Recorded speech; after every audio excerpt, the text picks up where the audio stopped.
What's up, guys? Welcome to Calculus Club. In this video, we will be talking about position, velocity, and acceleration.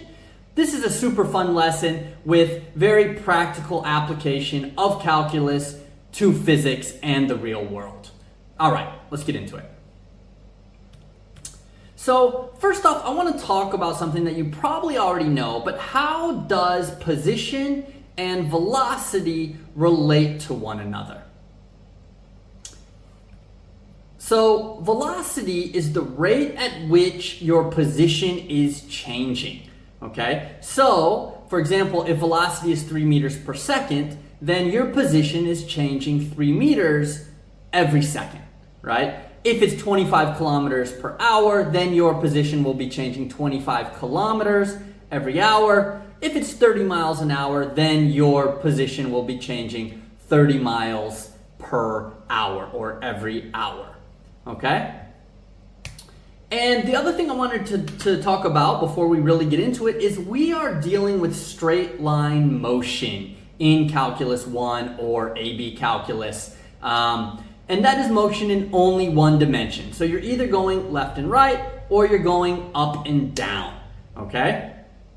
So if we are dealing with one dimension, so we can say that if we're traveling up or to the right, our velocity is positive.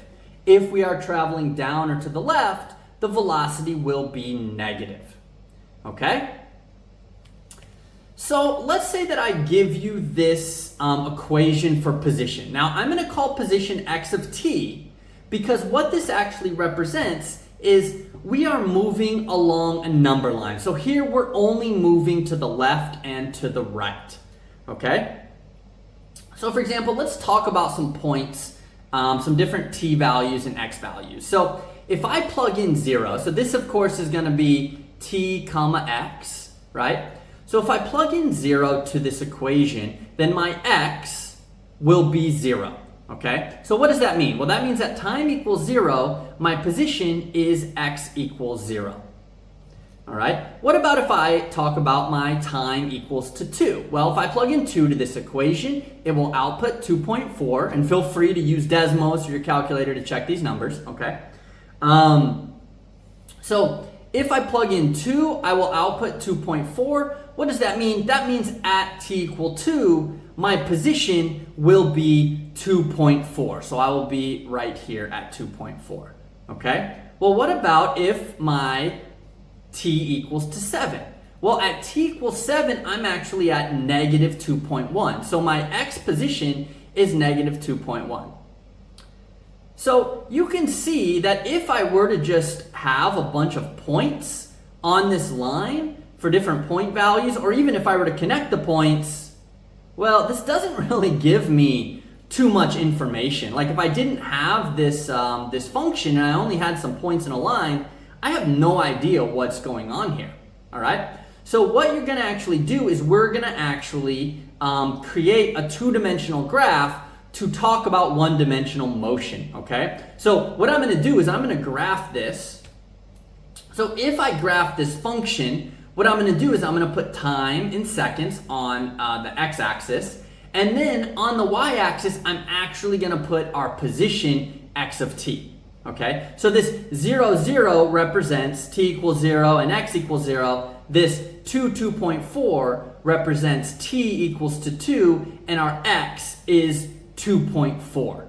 Okay, and 4.3, 4.9 is another point, right? The time is 4.3. Our x position on this line is actually 4.9. Okay? All right, so with that being said, I want us to talk for a second about the derivative of this graph at 6. All right, so if I take the derivative at 6, and we know the derivative is the slope of the tangent line, okay, what does that slope represent? Okay, well, we know the slope always represents the rate of change of whatever is on the y-axis. Okay, so this slope actually represents the rate of change of position, which we know is velocity. Okay, so this derivative actually represents the velocity at t equals 6.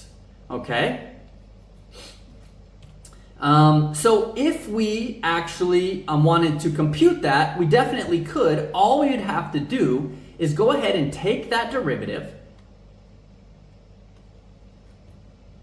which is v sub t, and we would find, if we just use the power rule that you should have already learned from my previous videos, right? We just multiply by 3t squared, gives us negative 310t squared, etc. The derivative of this would be this equation here.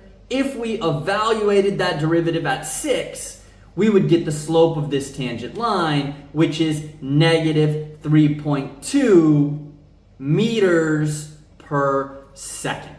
Okay, so what does that mean? Well, that means at 6, okay, so at 6 I'm located right here, which looks about to be about 2.5, okay, so at t equals 6, I am about here at 2.5, but I am moving to the left on this number line at a rate of 3.2 meters per second, okay? So I hope that all made sense. The most important thing that you realize is that the derivative of the position with respect to time is the velocity, okay? So now I want us to think about, given the position graph, can you graph the velocity? Now I know most of you are thinking, yeah, I just take the derivative of position and then graph it. That'll give me the graph of velocity. And that's true, but I want you to think it through a little more, and I want you to imagine that you don't have the equation. Imagine that you don't have this information here. Could you graph the velocity? All right, so pause the video and think about that for a second, keeping in mind that the velocity is the derivative of position. All right, so I hope you thought about this on your own a bit. If I want to graph the derivative of position or velocity, what I'm going to do first is I'm going to take some easy values to graph. What's an easy value to graph? Well, up here on the top at 4.3, this slope is actually 0, okay? So we know that the graph of velocity at 4.3 is going to be 0. So the graph of velocity will cross the t-axis there at 4.3. Let's talk about the other points, okay? Let's think about here. Here we have a slope. It looks like it's pretty positive. Here it's actually getting more positive, right? If this is an airplane, you're flying up faster as I move to the right. But then at some point, what begins to happen is the plane begins to level off, okay? It begins to level off, still positive, still going up, but it levels off until it gets to 0. And I'll go ahead and tell you, here at 2 is the point where it's increasing the fastest, and then it starts to level off. The plane starts to level off. So that 2 is going to be a maximum, okay? Well, and now what happens when you go to the right of 4.3? Well, now this plane is actually going down, right? It's actually descending. And it looks like it's descending faster and faster as you go further and further. So everywhere to the right of this, your velocity graph will be negative, okay? So now let me go ahead and show you what this velocity graph looks like. It's gonna look something like this. You have the maximum velocity here at 2. It's where it's going up the fastest. And then you begin to go down here at 4.3, the velocity is 0. Then you start to go down faster and faster and faster. Okay? Now, so there's the 4.30. If I actually take this derivative of x of t, I get this function. And this function, if you graph it, will be the blue line. Okay? Now, 1.6 is an important point. Now let's go back to the number line for a second, all right? Let's talk about everything that's happening. Let's say, for example, at 2. So let's talk about t equal 2. Well, at t equal 2, my position is 2.4. If you plug that in, you would get 2 comma 2.4. So at t equal 2, my position is 2.4, which is this position there, and my velocity is 1.6. That means I am traveling to the right at a rate of 1.6 meters per second. Okay? A lot of information now. How about at 4.3? So at t equal 4.3, my position is 4.9, which is here, and my velocity is 0.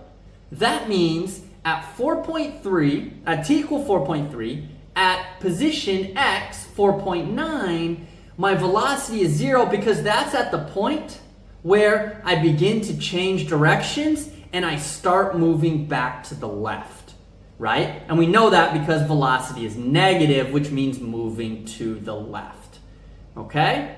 So you can think through these points and kind of figure out what's going on. We have a lot of information now to talk about this one-dimensional motion that is occurring, okay? So I hope everything is making sense up to this point. Everything's clear. Now what we're going to do is we're going to talk about acceleration. All right? So how do velocity and acceleration relate to one another? I think this is worth pausing the video and thinking for a second. All right, so I hope you paused the video. How do velocity and acceleration relate to one another? Well, acceleration is the rate at which velocity is changing. So position to velocity is the exact same as velocity to acceleration, okay? So if acceleration is changing at a rate of 3 meters per second, what does that mean? Well, imagine that velocity is 1, velocity at t equal 1 is 4 meters per second. Well, that means that if velocity is changing at a rate of 3 meters per second, that means every second velocity changes 3 meters per second. So at 2, what would the velocity be? That's right. Velocity is going to be 7 meters per second because over the course of the next second, velocity changes 3 meters per second. All right. Now, 3 meters per second, you're often going to see it written like this, meters per second squared, meters per second squared. And we know that if we write this fraction, meters per second times 1 over second would be meters on top, second times second on the bottom, which would be second squared. So that's the reason you write second squared. A lot of students never understand that. So I wanted to explain that here, okay? All right, so that's acceleration. Now let's get into the graph of velocity and acceleration. So this is the graph of velocity that I've already shown you, okay? So let's talk about for a moment, what is the derivative of velocity at 1? Okay, well, we can draw it. So here is the graph of the derivative, or the graph of the tangent line. The derivative, of course, is the slope of this tangent line. So what does the slope of this tangent line represent? Well, as always, it represents the rate of change of whatever is on the y-axis. So it represents the rate of change of velocity at t equal 1. And we know the rate of change of velocity is acceleration, okay? So v prime of 1, this represents the acceleration at t equal 1, okay? So we can find that by taking the derivative of v sub t, which you should know, power rule, right? So if you take this derivative, multiply by 2, give you negative 6 over 10, which simplifies to negative 3 over 5 t to the 2 minus 1, which is to the 1, 6/5, and then 2/5 go away. So we get that acceleration is negative 3/5 t plus 6 over 5. So if we want to figure out the acceleration at 1, all we need to do is we plug in 1 to this equation, and we're going to get negative 3/5 times 1 plus 6/5, which is 3/5 or 0.6. And our units of acceleration are always meters per second squared. Okay? So that will be the acceleration or the slope of this tangent line at t equal 1. Okay? So the last thing that I want to talk about here is graphing, coming up with the graph of acceleration. All right, so let's imagine that, let's forget for a second that I already told you what the, what the function is, okay? Try to just use the graph of velocity to come up with the graph of acceleration. It's going to be very similar to what I just did when I used the graph of the position to come up with the graph of the velocity, okay? So pause the video and try that. This is a super important skill for you to make sure that you have for your calculus course.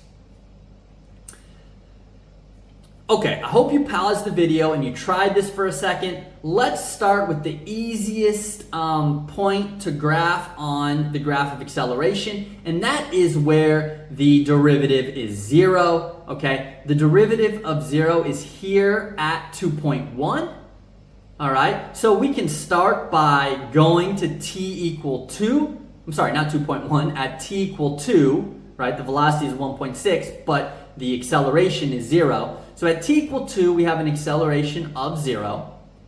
To the left, well, notice all of these are positive. So acceleration is always positive. Looks like it's starting off a little bit faster, and then it's getting to a max, and then it's kind of, actually, no, it's always getting smaller and smaller and smaller. It's leveling off, right? Then it becomes negative over here, getting more and more negative as we move along, all right? So if I were to graph it, this is what it would look like. This is what the graph is. It's just going to be a straight line. It's going to pass through the point to 0, t equal 2, acceleration equals to 0, and it's just going to be that straight line. So this line at any point represents the instantaneous rate of change of velocity. Okay? Yeah, so that's pretty much the main stuff that you want to know for position, velocity, and acceleration. So just to summarize for a moment, okay, velocity is the rate of change of position. Acceleration is the rate of change of velocity, all right? A lot of times you'll see position written as s of t, okay? So again, this is always referring to one-dimensional motion. So if position is s of t, velocity is the derivative of s, which is s prime of t, okay? Acceleration is s double prime of t, or v prime of t, right? Which is a of t, which is acceleration, okay? One more interesting thing that I didn't talk about for a second, and that's jerk, okay? So jerk is actually the third derivative of position, the second derivative of velocity, the first derivative of acceleration, or the rate of change of acceleration, all right? So let me talk about this for a second. So imagine that you're on a roller coaster, okay?